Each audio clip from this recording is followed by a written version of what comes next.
يا نبي سلام عليك يا رسول سلام عليك يا حبيب سلام عليك صلوات الله عليك.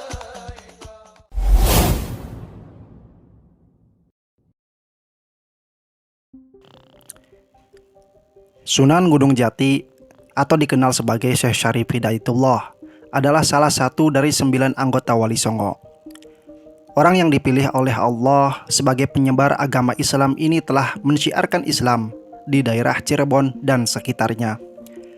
Sebagai seorang waliullah, Sunan Gunung Jati memiliki karomah dari Allah. Karomah ini disebut juga kelebihan para wali yang menjadi senjatanya dalam menyebarkan agama Islam. Bukan berarti senjata untuk berperang, tetapi juga senjata untuk berjuang, menyebarkan Islam. Berikut adalah kisah-kisah karomah dari Sunan Gunung Jati atau Syekh Syarif Hidayatullah. Yang pertama, beliau ahli 99 bahasa.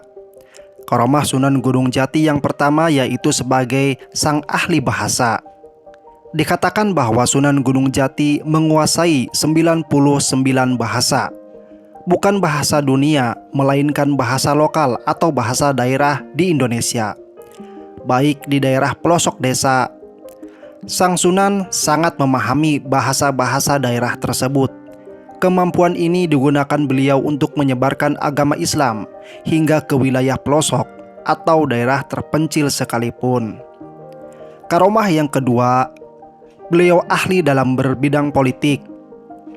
Karomah Sunan Gunung Jati selanjutnya yaitu sebagai sang ahli politik.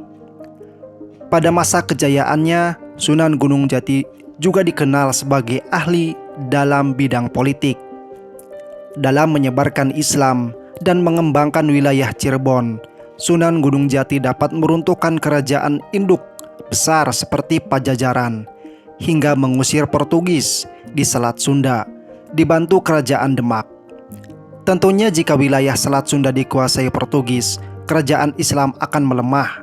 Disinilah kehebatan Sunan Gunung Jati dalam bidang ilmu politik. Kisah karomah yang ketiga, karomah dalam ilmu kedokteran. Meski zaman wali dulu belum ada ilmu pengobatan, namun karomah Sunan Gunung Jati sudah menjadikannya sebagai seorang tabib atau dokter yang hebat. Diceritakan dalam sejarah bahwa ada sepasang suami istri yang berdebat karena perut sang istri yang membesar. Suaminya yakin kalau perut sang yang membesar itu bahwa dia sedang hamil. Dan sang istri tetap kekeh bahwa perut yang membesar itu bukan karena hamil. Akhirnya pasangan tersebut menemui Sunan Gunung Jati untuk memastikan isi dalam perut si ibu. Dan ternyata saat diperiksa, bukan kandungan, melainkan penyakit tumor. Luar biasa, selain ahli mendeteksi penyakit, ilmu kedokteran yang dimiliki Sunan Gunung Jati adalah operasi tanpa bedah. Yang pada saat seketika itu, Sunan Gunung Jati langsung mengoperasi si ibu tersebut dan mengeluarkan tumor yang ada di dalam perutnya. Kisah karomah yang keempat adalah kehebatan strategi di dalam peperangan. Selain ilmu politik, ilmu kedokteran juga bahasa, karomah Sunan Gunung Jati lainnya adalah kehebatannya dalam menyusun strategi perang, dalam mempertahankan eksistensi Kesultanan Cirebon. Sunan Gunung Jati memperluas wilayah kekuasaannya. Dia berhasil menaklukkan kerajaan Raja Galuh, Kuningan, Talaga, hingga menguasai Sunda Kelapa. Terbukti pada zaman tersebut kekuasaan Kesultanan Cirebon hampir di seluruh Jawa Barat dan separuh Jawa Tengah. Kisah karomah yang kelima, beliau ahli dalam bidang pendidikan. Di dunia pendidikan, Sunan Gunung Jati adalah sang guru terhebat di zaman tersebut. Melalui dakwah Islam, dia menjadi pendidik hingga ke pelosok desa. Beliau melakukan jelajah desa Milangkori atau door to door kalau bahasa sekarang, dalam penyebaran Islam dan pendidikan kepada masyarakat. 1 bulan sekali murid-murid Sunan Gunung Jati juga sering datang ke Cirebon pada malam Jumat.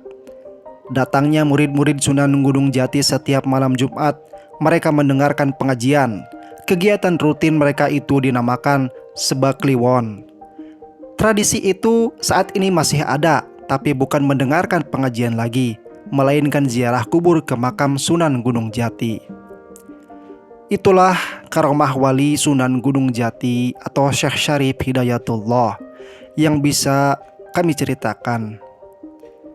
Semoga dengan kisah ini bisa menambah kecintaan kita kepada Allah melalui perantara para wali-wali Allah, dan kita semua dicintai oleh Allah Subhanahu wa Ta'ala. Amin amin ya rabbal alamin.